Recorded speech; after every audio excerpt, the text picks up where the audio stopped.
guys, what's up? Welcome back to my channel. If at all you're visiting my channel for the first time, hi, my name is Saras and I create random videos and mostly about piercings. So feel free to subscribe and someone who's already with me, अगर आपने already subscribe कर चुके हैं तो thank you so much. और बताइए कैसे हो आप, क्या चल रहा है comment section में. तो आज का जो वीडियो है तो हम बात करने वाले हैं difference between gunshot piercing और needle piercing, और you can also call it as in manual piercing. ठीक है, तो जैसे कि आप जानते हो, अगर आप नए हो मेरे चैनल पे, इस वीडियो पे नहीं जानते हो तो मैं बता देती हूँ. मेरे टोटल 23 piercings हैं और चलो मैं जूम इन करके दिखा देती हूँ. I have my nose pierced, my septum pierced. This is called snake bite. इसको piercing, lip piercing also you can call it as in. This is called Monroe piercing. This is called eyebrow piercing, quite common. If you look at my ear, तो इसमें आप देख सकते हो conch piercing हो रखा है, tragus है, यहाँ पे है, and this all and including the super common one. और यहाँ पे जैसे आप देख सकते हो तो दिस इज़ इंडस्ट्रियल पियर्सिंग. इसके पीछे और एक है जो हाइड हो रखा है और इसके सारे नीचे, और and other tragus also pierced. So total 23 piercings है. तो इनमें से मेरे कुछ, मैं थोड़ा जूम आउट कर देती हूँ, तो इनमें से कुछ मैंने गन शॉट करवाया था. जैसे कि ये बीच वाले जो अपर हिलिक्स वगैरह है, just a second, hang on. तो ये जो सारे पियर्सिंग है ये गन शॉट है, okay, including this one as well. और इसके बीच में आप ये जो सारे देख रहे हैं ये सारे, तो ये भी गन शॉट के वाया मैंने पियर्सिंग कराया था. और बाकी सब आप जैसे देख सकते हो आईब्रो और सेप्टम और बाकी सारे नीडल मैनुअल पियर्सिंग है. तो मैं आपको बता देना चाहती थी कि डिफरेंस क्या है, कौन सा ज़्यादा अच्छा होता है, तो उसके बारे में ही हम बात करने वाले हैं. तो मैं आपको गन शॉट क्या होता है, gunshot, I'm sure you must be super familiar with how it is done and the product that is being used or the machine that is being used for gunshot. तो उसके लिए gun जैसा होता है और उसके साथ ही उसके स्पेसिफिक स्टड आते हैं, ईयरिंग आते हैं, तो उसको उसके साथ फिक्स किया जाता है और उससे सीधा ऐसे शॉट किया जाता है और वो गन शॉट है. अब मैनुअल और नीडल पियर्सिंग क्या है, ये जो है नीडल से किया जाता है, नेम इटसेल्फ एक्सप्लेन्स एवरीथिंग. सो नीडल से, हाथों से किया जाता है, ओके. तो गन शॉट ज़्यादा अच्छा होता है कि नीडल पियर्सिंग अच्छा होता है. जब मैंने ये सारे पियर्सिंग मैंने इकट्ठे करवाए थे एक दिन में, तो वो सारे गन शॉट थे एंड इट्स बीन ऑलमोस्ट 12 साल हो गए मुझे. तो gun shot I don't think so it is recommended, लेकिन कई लोग यूज़ करते हैं. तो रीज़न बीइंग क्यों नहीं गन शॉट रिकमेंडेड है मैं बताती हूँ आपको.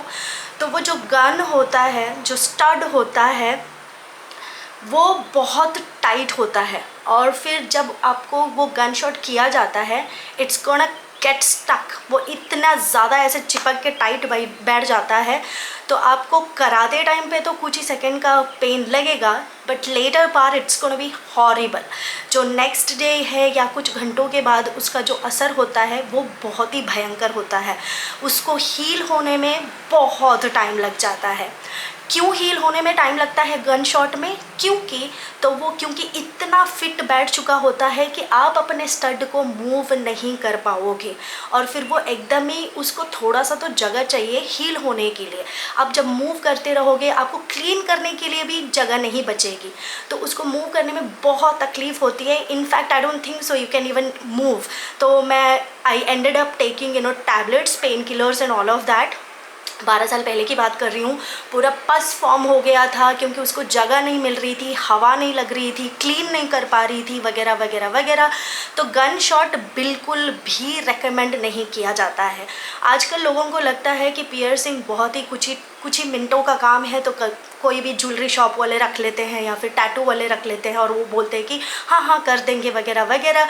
लेकिन ऐसा नहीं होता है. इसके लिए बहुत सारा एक्सपीरियंस चाहिए होता है और फिर उनको थरो नॉलेज होता है. जो प्रोफेशनल पियर्सर होते हैं तो उनको पता होता है कि कौन सा नर्व कहाँ पे करना है, कैसे करना है, ऑल ऑफ दैट।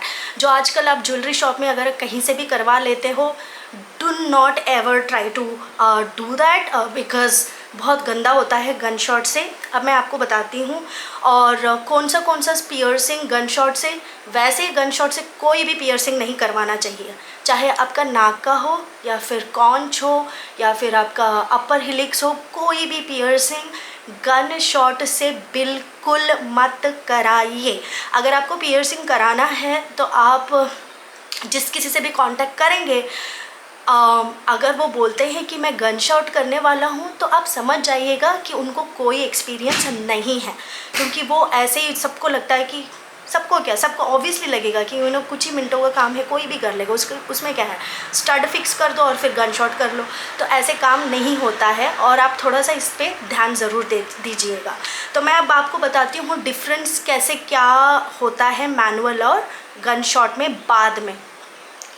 जैसे कि आप ये वाला देख सकते हो, ठीक है, ये गन शॉट से कराया था। मैं जब दिल्ली में थी 12 साल पहले, अपने जॉब के लिए थी वहाँ पे। तो ये गन शॉट है, देख रहे हो कितना बड़ा होल हो रखा है और काला सा हो रखा है, कुछ भी हो रखा है। ये सबसे पहले नहीं दिखता है, लेकिन ये ज़रूर दिखता है, काला सा गंदा लग रहा है। अनफॉर्चुनेटली मैं उसके बारे में कुछ नहीं कर सकती। I tried my best to clean it up and put some moisturiser and cleansing milk, कुछ भी लगा के मैंने उसको क्लीन करने की कोशिश करी, लेकिन वो परमानेंट मार्क जैसा पड़ चुका है। अब रही बात नीडल की, तो अभी आप जैसे ये सारे देख सकते हो, ये सारे नीडल से ही कराया है।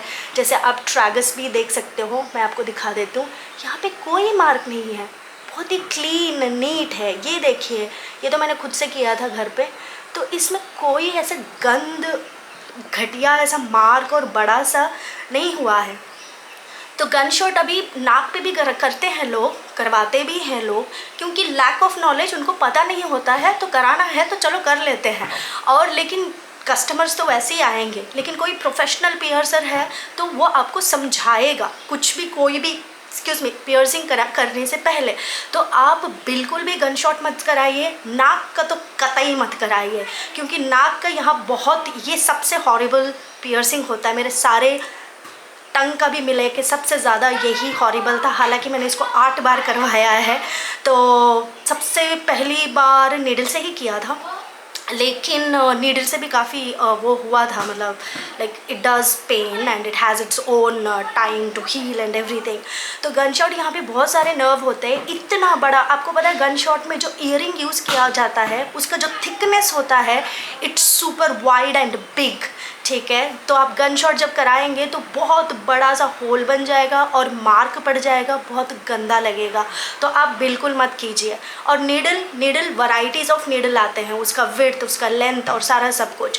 तो नाक पे करा रहे हैं तो बहुत ही पतला सा नीडल यूज़ करेंगे, मे बी अराउंड 16 गेज और सो, तो उससे किया जाता है, तो वो बहुत ही माइन्यूट सा लगेगा। और रिंग विंग भी पहनेंगे तो ऐसे गंदा सा नहीं लगेगा, बहुत ही क्लीन नीट बारीक सा लगेगा जब आप नीडल से कराते हैं। तो नीडल के क्या क्या फ़ायदे हैं? पहली बात तो कोई भी पियर्सिंग नीडल से ही होना चाहिए। नीडल में जैसे मैंने आपको बताया बहुत सारे साइज़ और सब कुछ आता है, तो अलग अलग जगह के लिए अलग अलग नीडल यूज़ किया जाता है। जैसे आपका यहाँ पे हो गया, mostly 90% of the times 16 gauge use किया जाता है। नीडल के कराने के ये क्या बोलते फ़ायदे ये है कि एक तो ये प्रॉपर जगह पे किया जाता है और उनको पता होता है क्या चाहिए क्या नहीं चाहिए, और हील होने में काफ़ी हेल्प करता है, क्योंकि वो जो नीडल होता है अलग सामने से शार्प होता है, बीच में हॉलो होता है, तो वो जो नीडल होता है तो वो कुछ पार्ट आपका स्किन लेते हुए बाहर आ जाएगा, तो आप वहाँ पे पूरी तरह से वहाँ पे जगह बन जाता है ताकि आपका पियर्सिंग हील हो सके। अब गन शॉट में क्या होता है, गन शॉट में स्टड सीधा शार्प होता है, उसको सिर्फ चुभाया जाता है, तो वो जो कटा हुआ स्किन रहता है वो वहीं पे फंस जाता है और वो हील नहीं हो पाता है, गंद दिखेगा बाद में। तो चाहे आप टंग करा लो, टंग में तो कोई बेवकूफ़ी होगा जो गन शॉट करेगा। तो क्या बोलते हैं कि needle piercing is what I highly recommend and that is what it is supposed to be any of the piercings supposed to be done by a needle. तो गन शॉट के कोई फ़ायदे कतई नहीं है, खाली नुकसान है। और ये कोई बेकार और अनप्रोफेशनल इंसान ही होगा जो आपको रेकमेंड करेगा, बाकी तो निडल पियर्सिंग ही रेकमेंड किया जाता है। चाहे आप आईब्रो ले लो, सेप्टम तो बिल्कुल भी गन शॉट से नहीं होगा, नाक का तो आप बिल्कुल मत कराइए। हिलिक्स जो बोलते हैं, ये वाला पोर्शन जो है, ये एक बोन का सॉफ्ट वाला वर्जन है, कार्टिलेज जो बोलते हैं, बोन का सॉफ्टर वर्जन, या बट यू अंडरस्टूड, आपको समझ में आ गया मैं क्या कहना चाहती हूँ। तो इसको हील होने में बहुत टाइम लगता है। जब आप गन शॉट कराते हैं तो इसका कोई तरीका नहीं है जल्दी से हील हो जाए। इनफैक्ट ये बहुत हॉरिबल तरीके से आपका स्कार, गंद, कालापन सब कुछ पड़ जाएगा। तो बस यही है डिफरेंस। तो कोई भी अगर आप कराना चाहते हैं पियर्सिंग तो बिल्कुल भी गन शॉट मत कराइए, और सोच समझ के डिसीजन लीजिए, और अच्छे प्रोफेशनल के साथ, प्रोफेशनल से ही पियर्सिंग करवाइए। I think that's all I wanted to share with you. कोई भी सवाल है आपका इसके रिलेटेड तो feel free to ask me in the comment section. Alright guys, I'll talk to you soon. Take care. You have a great day ahead, and feel free to subscribe. Thank you so much. Take care. Lots of love. Saras. Bye.